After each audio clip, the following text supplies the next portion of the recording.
So my name's Steve Clarke. I want to share with you for the next 20 minutes the story and my experience with the amazing £30 million rubber duck. I come from a place where I am technically a salesperson through and through. Can I ask, what business are you in? Auto, actually. Auto customization. You're all in marketing, auto Customization. customization in marketing? No, you're not. Okay, what business are you in? You're the same? No, I'm in a car parking business. You're in? A car parking business. Car parking business. No, you're not. This would be a really dull 20 minutes if all I did was criticise everyone for not being what you think you are. Here's the harsh reality. If you're in business, you're in sales.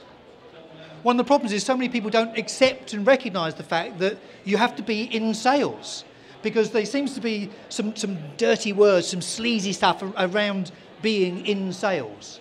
I've got to tell you, the world has changed and we're not going back, which is a good thing, because it used to be the salesperson was the foot in the door and trying to close, always be closing. Have you heard that phrase? ABC, always be closing. Rubbish. Not anymore. That's so 1980s. Or as my kids would say, so 5 minutes ago. It's now far more about building relationships with people and engaging with people like never before. I was talking with someone just before I came on here, explaining my definition for the difference between sales and marketing, because there used to be a huge divide.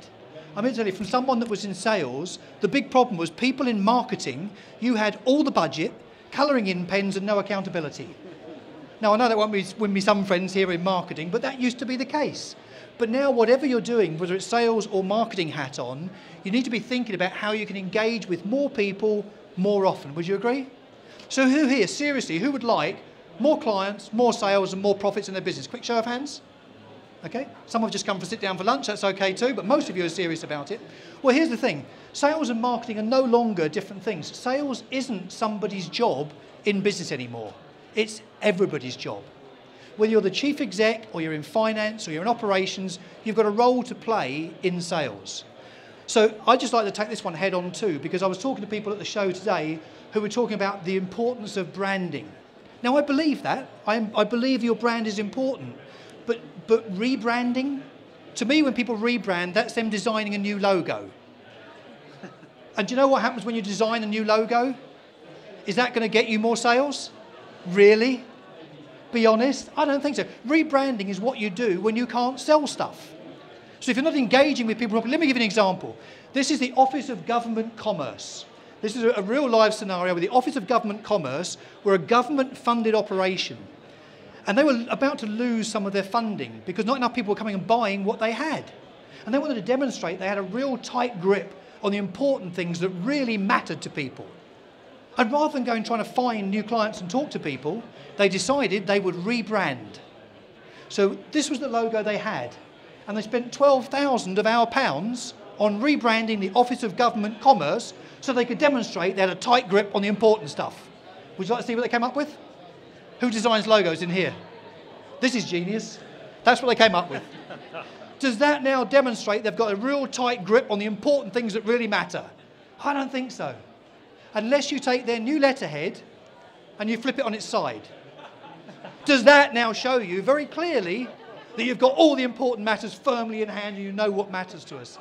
You know, the thing is, I don't believe that when they designed that, I should move on from that, I don't believe that when they designed that, they were actually thinking of having a little bit of a laugh at someone else's expense. But it's not about your logo. It's about finding ways with your marketing, whether it's email marketing that you were talking about that you want to be doing, things that you do that will stand you apart from the crowd. You can't just keep doing the same old thing and expecting different results. That is the definition of madness. So you need to find different things that you can do. So back in 7, 8, 10 years ago now, a company that I was running in the UK, we were a basic supplier of spare parts to the computer trade. I was going to say we were a knacker's yard for computers, but that might not be a very polite use of the term. But you know what that is, a breaker's yard for computers.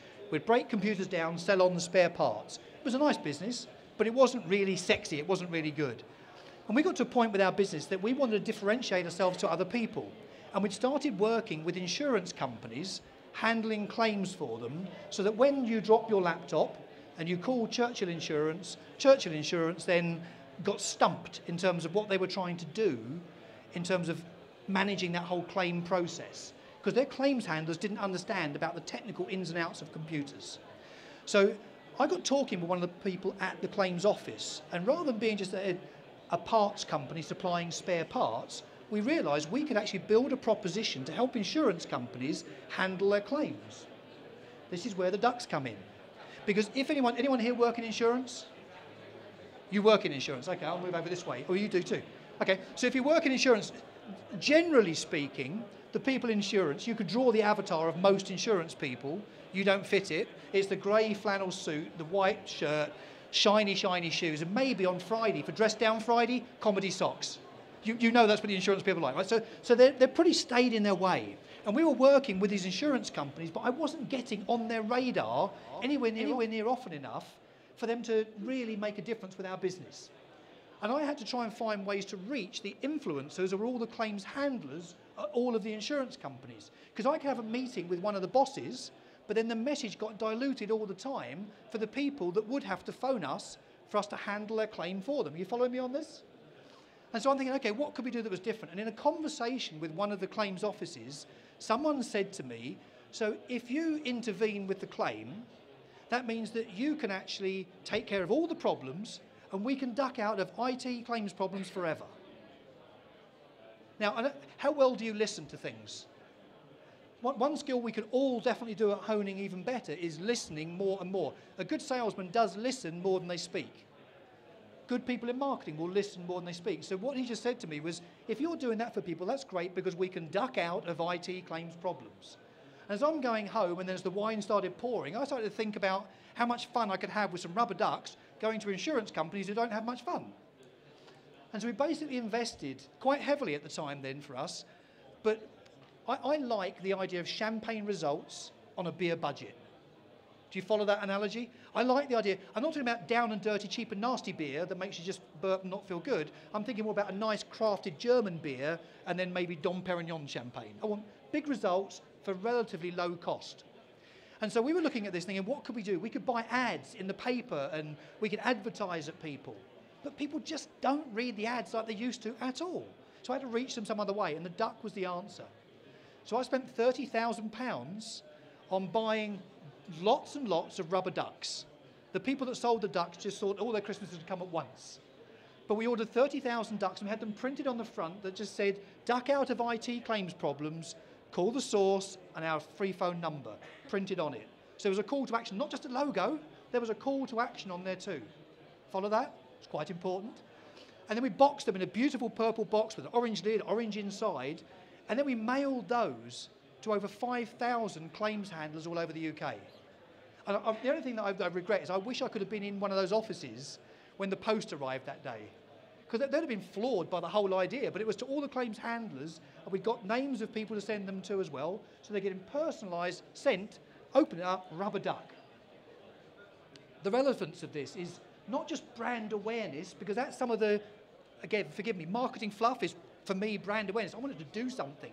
Here what we did is we actually got some mind time with people. We were in the top of their minds all the time. I walked into, it was Churchill's office, then Direct Line's office, and when I walked into the offices a few weeks later to go and have meetings with people, if you got down to about this level and looked across the partitions in an office with 200 people in, it was an entire sea of orange ducks. Every once in a while you could see Churchill's dog going, oh yes, who's all the ducks? But it was us, we'd taken over the whole thing. Because what we should be thinking about, I was looking at measuring before pens and pencils and the usual kind of giveaway things out of a catalogue, but that's just the same as everyone else is doing. So we thought very differently about something different we could do with a massive impact. Do you all know what ROI is? A lot of people still now spending time, too much time in my mind, trying to measure ROI, return on investment. Well, I spent £30,000 on the ducks, that's a lot of money to spend. But what we should have been measuring, and we do now, is ROE. Do you know what that is? Return on engagement. You should be looking all the time at engaging with more people. Switch the idea of ROI, particularly if you're selling this stuff to other people. You need to think not about your return on investment, the initial investment, because that's tough to think about what's going to happen if I spend 30,000 on rubber ducks. The actual result is where that 30 million number comes from, because 2 years after we started that whole campaign, we had such brand awareness and we had such engagement that the Insurance Times or Insurance Times Weekly, one of the trade magazines, you probably get those magazines? Okay, so they had annual awards as well. And at the annual awards, one of the questions at their fun quiz night, because again, we're in insurance, so the fun thing you do at a gala dinner is have a quiz night. So they had the quiz, but one of the questions was, which company that's a supplier to the insurance industry, which company has a duck as their mascot? Everybody got the answer right. Now you tell me that brand awareness isn't good, but this was actually engagement. We had all the people there knowing who we were. If they had a problem, they would call us, and the phone rang, and we got lots of business as a result of it. So I'd ask you to think about how you can move from return on investment to return on engagement. What are you doing to actually engage with people? Who here is anyone on Periscope? You know what Periscope is? Yeah, who's using Periscope? Someone just said yeah. Was that feedback on the mic? Someone using Periscope? I heard a yes. You're not. You don't know what Periscope is. Okay, write down Periscope, because right now what I should be doing, which would be kind of fun, but I'd be stealing other people's time, is Periscope is owned by Twitter. It now lets you put Twitter on steroids and engage with even more people. Periscope would let me right now go online with a free app and stream this talk and have other people engaging and talking with me and with you live. Live, free video streaming. That's return on engagement. But I'm here to talk to you about the nuts and bolts, because whilst I love some of the high-tech stuff like Periscope, there is nothing that's going to replace what I would still call lumpy mail. By having something like this that you can send. If you send me an email, who here doesn't get enough email on a daily basis? Anyone? It's the scourge of our lives, right? We're swamped with emails. How many people get a duck sent to them in the mail each day? Anyone? Okay, so do me a favour just now. Go in your little bags. So I'm going to... My belief is that every single one of us, whether you're a one-man band or a large corporate, we've all got 3 different sales teams. Go in your bags. You know what you've got to get out of your bag, don't you? Your rubber duck. Okay, but here's the thing. All of us have 3 sales teams in our business. And we need to have a strategy for each of these sales teams. We have a regular sales team. That's the person that's got the accountability for reaching some numbers. You have the reluctant sales team. That, my friends, is most of you, because you don't think you're in sales, but you've all got a role to play. And then there's a referral team. So when I was looking for actually thinking about how I could engage with people, that's my referral team that I need to put on steroids. Everybody, this is just self-indulgent for me, but just for a second, I'd like you to hold up your ducks. Hold them up at head height. Okay, this is cool. This is looking good. It's because what I'd like... now you've got to stay really still, because this has got to be now on a panoramic one, otherwise you won't all get in. I just want to be able to show... This is the kind of view that I had, and I'll post this up later on so you can see what happens when you walk in a room full of ducks. But look, put them up again, and just look around you. How would you feel if you... How'd you feel? Stupid, I've got a duck on my head. Forget that bit, get over it. But how would you feel if you'd run a campaign, either for yourself or on behalf of a client, and you could have that impact in terms of engagement? You have that many people engaged and working and talking with you. So when I was saying about Periscope, that's technology, because that would stream live video right here and now to anyone around the world. But lumpy mail like this has a massive impact, because when something like this arrives in a beautiful box and the duck pops out, they don't get thrown in the bin. There's such the ROI on good branded goods is massive compared to paying for TV, radio or adverts. Here's an example too. Let me see if I can run through this. I'm not sure if I've got my man. I have. Hold on. So I'm going to show you these 2 very quickly. If you're going to print on vans, you don't just have your logo on the van. The logo's not work. Have a picture of what you do on the van. You can wrap graphics. I mean, it's a bit graphic. We know what he does, right? We know a bit too much of what he does. But always, whatever you're going to send out to people, if you're sending ducks, if you're sending a video or sending anything out, always inspect what you expect. These guys didn't. You wrap the van with graphics, open the van, and all of a sudden Starbucks sucks. But the point with my duck, this little fella came out with me today. London's a strange... How many of you are from London? I'm almost from London, being north of, but it is a different place. You know, you go on the tubes and trains where people don't speak to each other. It's a real fun thing for me. But this little fella came with me in my case this morning. So as a reasonably sensible businessman, this guy is sitting waiting for the train. He didn't like the crowded train. That was all a bit scary for him for sure. And then when we actually ended up At breakfast, no one batted an eyelid. When we got here, we came to register, and I asked the girls at the front desk if they registered a duck in. That was the most bemused face I had all day. Why is he trying to register a duck? Here's my point with this, is I'm walking through the place with a duck in my bag, and I'm showing it off all over the place, taking pictures. No one really took any notice, because it wasn't relevant to that audience. It was the wrong people, wrong place. It didn't mean anything to them at all, other than don't sit too close to him, he might talk to you. And I can see that going through their minds. But my point is, if that's your advert that's going out, it's not going to hit the mark. If you're just trying to appeal to the masses all the time, there is a market for that. But I promise you, if you can fine-tune your message, again, whether it's email, whether it's lumpy mail, but you can fine-tune and get to the right people, great stuff happens. Who's really good at maths in here? My maths is pretty rubbish, right? But if you spend £30,000 on a duck campaign to get them out there, and 2 years later, you sell your business for £30 million, what's your return on investment? Pretty damn big. If I started quoting those thousands of percent, people would go, oh, it doesn't sound real. But what we actually did do is 2 years after we ran that campaign, the business absolutely skyrocketed, because we had not just brand awareness, we had engagement with people. They knew the duck company people. They were having fancy dress duck competitions within divisions in the company at Churchill and Direct Line and all the other RSAs and people. But not only that, through the Insurance Times, they ran in their magazine, they ran a fancy dress duck competition between the various companies. How much did that cost me to place those adverts in Insurance Times? Nothing.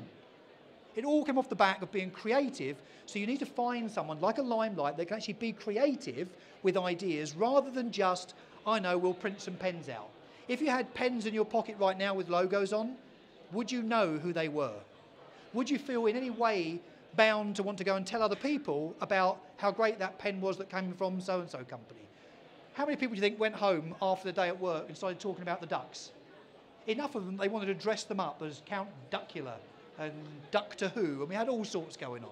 So look at what you can try and do and see what return on engagement you can actually find, because it will work. It will stand you apart from the crowd. That's how I should have sent my ducks out, because they were pretty cool when it came to what they actually did for us, there's no doubt. But make sure that you're looking at ROE, not ROI. Do you know what WTF stands for? Where's the focus? Where's the focus? You must, with your message, know who you're focusing on, who the person is or the people that you want to reach, and make sure you find new, innovative ways to go and do that. What I'd ask you to come and do, it rather looks like this fellow's about to go and take your head off. This is the stand for the guys that have given you all the goodies today at Limelight. I would love you to come and talk to those guys on the stand. He's rolled his sleeves up, not for a fight, it was just getting a bit warm over there under the lights. For those of you that didn't manage to get a goodie bag, I'm pretty sure they have other goodie bags on the stand, so go and stampede and get those while you can. But also come and talk. I'm happy to talk to you about marketing ideas and sales ideas, and I'd love to talk to you and have you talk to Limelight about what they could do with your next campaign to try and find results something like this. It doesn't have to all be high tech. Sometimes it could be low tech or no tech if it's thought out properly.